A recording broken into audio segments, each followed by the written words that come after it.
Okay, welcome back. Chapter 11, Congress. These are my lecture notes, what I normally cover in a 150-minute lecture week, condensed down, and obviously this video won't be 150 minutes. So I'm sure you're pleased for that. So let's get started. We have 5 sections. The first one is institutional design of Congress.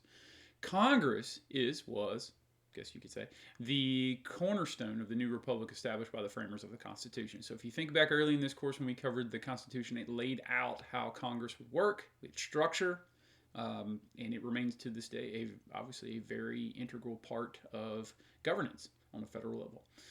So a quick reminder, remember the great compromise between the Virginia plan and the New Jersey plan, which was really an extension of the Federalist and Anti-Federalist arguments in the framing of the Constitution, led to something called bicameralism. It's the political process that results from dividing a legislature into 2 separate assemblies. Those 2 separate assemblies in Congress, naturally, are the U.S. House of Representatives, which we'll talk about here in a second, and the U.S. Senate, which we'll also talk about here in a second. What is their primary responsibility? Well, it's to basically develop legislation through bills. It's proposed legislation under consideration by a legislature. So the 2 houses work together to come up with legislation known as bills. So Congress today, there's 435 members of the House of Representatives. Each state is divided into districts that are each represented in the House of Representatives. And the population, taken by the census, determines the number of representatives per state, with each representative serving 2-year terms, with 25 being the minimum age requirement. So 25. You have to be 35 to be president, 25 to be a U.S. House of Representatives member. Conversely, the other house in Congress is the Senate. There are 100 senators, 2 per state, with each serving 6-year terms, with the minimum age being 30. Sorry about that. Let me turn down my volume on my notifications here. Sound good? All right, there we go. So that's how Congress is structured today.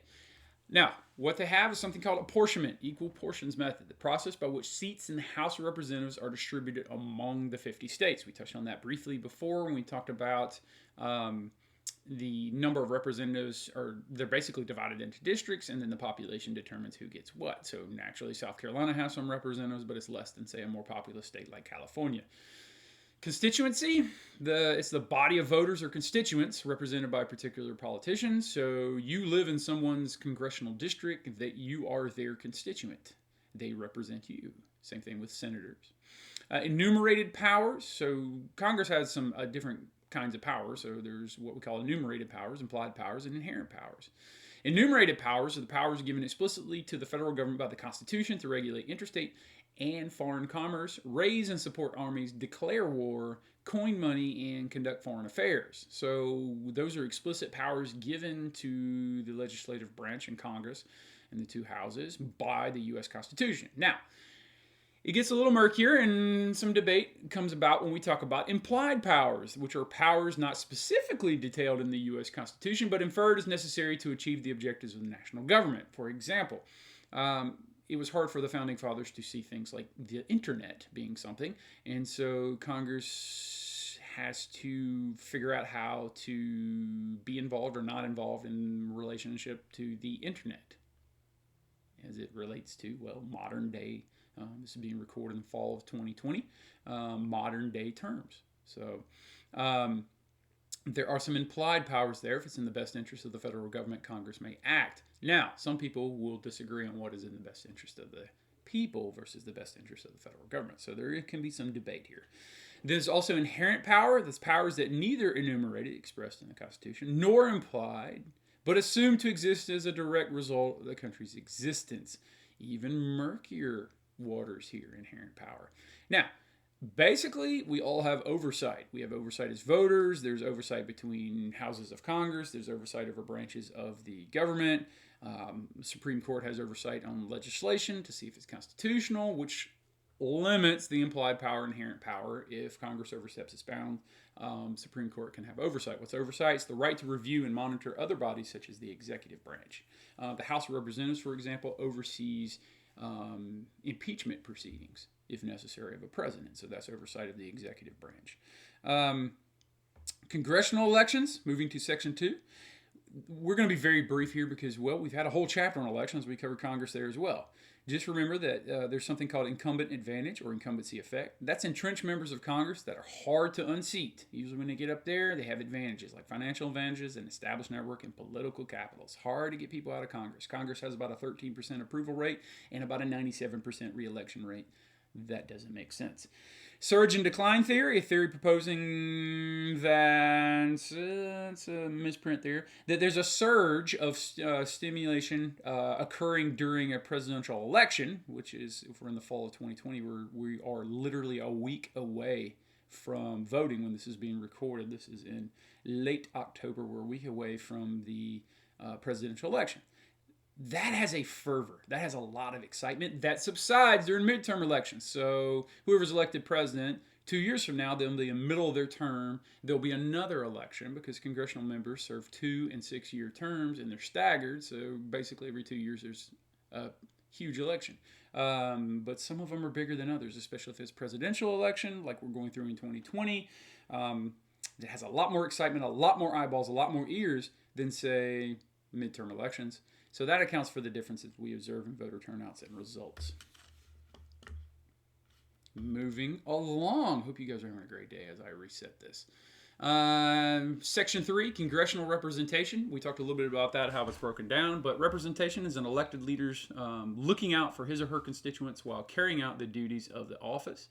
Delegate model representation is a model or representation in which representatives feel compelled to act in specific stated wishes of their constituents. So these are just different ways they represent you, or at least they assume they represent you. The trustee model of representation, a model of representation in which representatives feel at liberty to act the way they believe is the best of their constituents. So the first two, representation in general, and then delegate model representation, basically a little more direct representation of a constituent's belief. The trustee model says, you know what, my constituents may not be dialed in on this, but they did select me as someone who should be dialed in on this, and I'm going to vote this way. Political model of representation, a model of representation in which members of Congress act as either trustee or delegate, so either of the above, based on their rational political calculations about who is best served, the constituency or the nation. So this is kind of like behavioral economics here. Politicians love getting reelected, so they do things to help them keep getting reelected. A lot of times that has to do with their constituency. So if you want funding for a bridge project to hire a bunch of people, your politician's probably going to push for that because they want to keep you happy. But at the same time, if there's something going on nationally, like a terrorist attack or something, they also have an oath that they must uphold to make sure you're also safe. So they have to do what's best for the nation as well there too. So moving on to descriptive representation, the extent to which a body of representatives represents the descriptive characteristics of their constituencies, such as class, race, ethnicity, and gender. Generally, we do a terrible job of this in the U.S. Most senators tend to be white males. Whereas in society isn't all, well, white males. But if you look at the representation across Congress in the last decade or so, increasingly amount of minority representation and increasing amount of female representation. So that is a promising development in terms of being descriptive. There's also something called pork barrel politics, federal spending intending to benefit a particular district or a set of constituents. So when we go back to our bridge project I mentioned a minute ago, if you're some representative from Mississippi and there's something coming through Congress that could help you with getting jobs, and it's going to be building a bridge, but you need federal money, a lot of people stick things into bills that are called pork, and that is something that uses federal funds just to benefit a specific constituency. So the representative from Mississippi might stick in a stipulation that this bridge project gets $10 million, and they stick it into some other policy. We can debate the ethics of that at another time, but there's a lot of this that happens in Congress. Collective representation, the relationship between Congress and the United States as a whole, and whether the institution itself represents the American people. So does it represent us as a collective? Which is very interesting, because if you think about people as a collective, we do have commonalities. We all want to have a job. We all want to be somewhat successful and safe. All right, those are common things, but then we very much disagree on how we get there. E, F, G. I do realize that this should be G. And that should be entered. Watch me edit as we go. House and Senate organizations. Let's talk a little bit about those in Section 4. You always hear about party leadership. You hear about the Speaker of the House. That's the presiding officer in the House of Representatives and the leader of the majority party in the House of Representatives. The Speaker is second in the presidential line of succession after the Vice President. So the Speaker of the House is actually somebody pretty influential.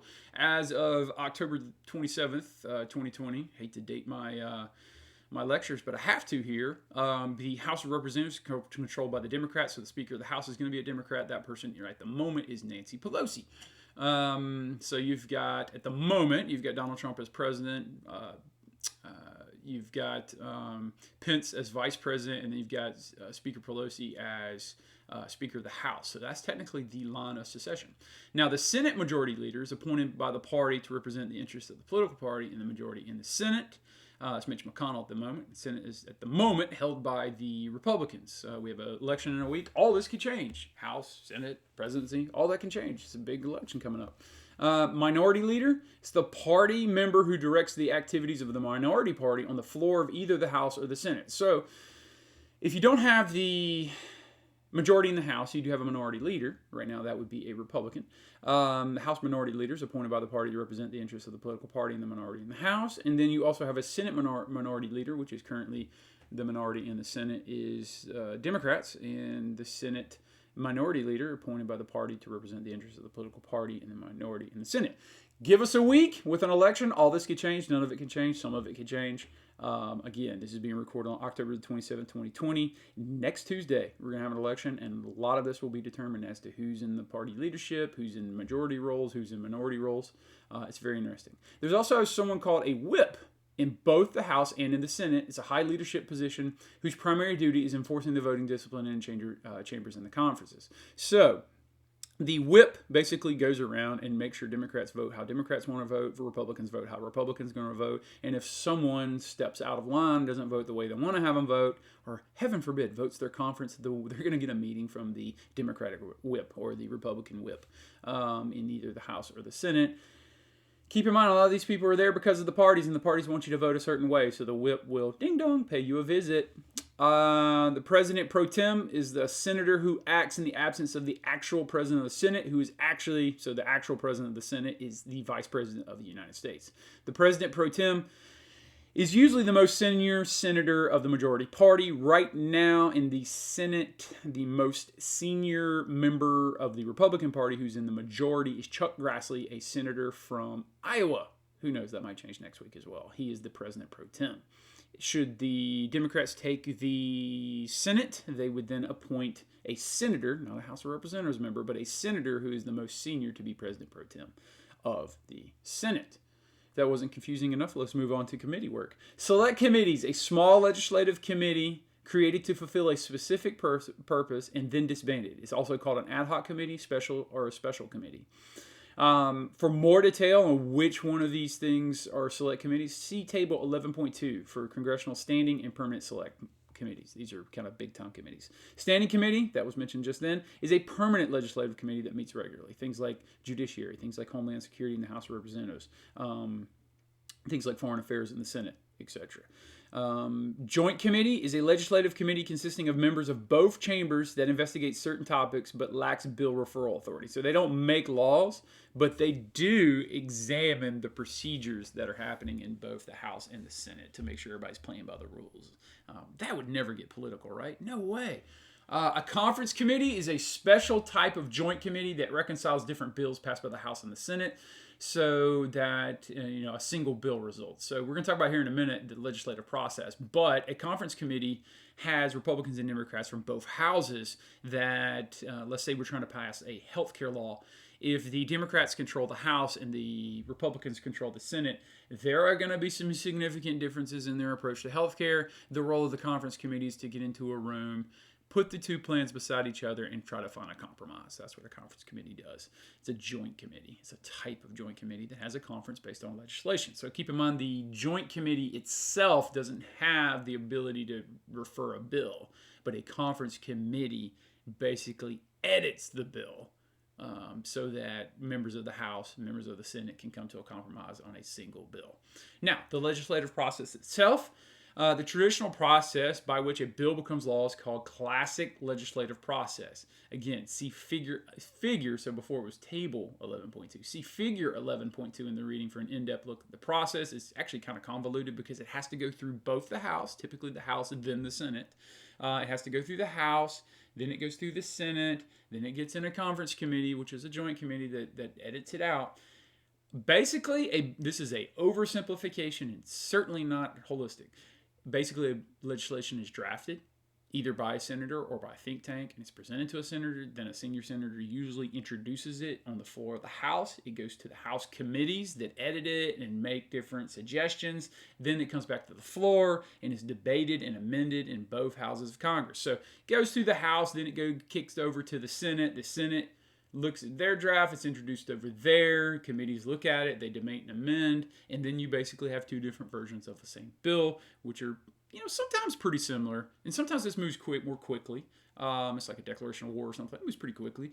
But if it's things like healthcare, holy smokes, it's going to take forever because people have different approaches unless both houses are controlled by a single party. Even then, there can be conflicts on the floor of both houses. So the role of a parliamentarian is someone who oversees the legislative process to make sure it's carried out properly, that there's no shenanigans going on the floor, so they can declare whether something's proper procedure or not. So a bill has a markup stage. Legislation has a markup. It's the amending and voting process of a congressional committee, be it a conference committee, joint committee, or a special committee, or a standing committee, whatever it is that we were talking about before. Now, some of the shenanigans that happen on the floor of Congress is a filibuster. It's a parliamentary maneuver used in the Senate to extend debate on a piece of legislation as long as possible. So they just keep going over the same thing, going in circles, moving on. Typically with the intended purpose of obstructing or killing a bill. It was so ironic, and early in October, Republicans and Democrats were arguing over stimulus package for the pandemic. Again, this is the fall of 2020. We're going through COVID right now. And one party was saying the Republicans are not working with us, but at the same time, the Democrats who were saying that were actually on the floor of the Senate filibustering an actual plan to go through. It's because they didn't like it. They need more time in a conference committee to be able to work it out. Meanwhile, American people twisting the wind. That's just my opinionated observation. Anyway, something called cloture. It's a parliamentary process to end a debate in the Senate. So people can go on and on with a filibuster, but then the parliamentarian can step in and say, that's enough. It's a measure against a filibuster and invoked with 3/5 of the senators vote for a motion. So if you have enough senators to tell everybody just to hush and quit filibustering, you can stop a filibuster. And ultimately, that's what generally happens. And the Senate is pretty much split right down the middle. I think it's, again, this is October 27, 2020, something like 53-47 Republicans. I mean, that's pretty much a 50-50. So you have to get 3/5, so you need to get 60% of the vote to end a filibuster. That can be tough when you only control 50% of the seats. Shortcuts through the omnibus bills. This is where a lot of pork barrel politics, where people stick in special projects we were talking about before, they get attached to reforms to budget resolutions. See, to be able to run the government, you need a budget. And to be able to have a budget, you got to get it approved through Congress. And if you can't get it approved through Congress, things shut down. You guys have heard of a government shutdown before.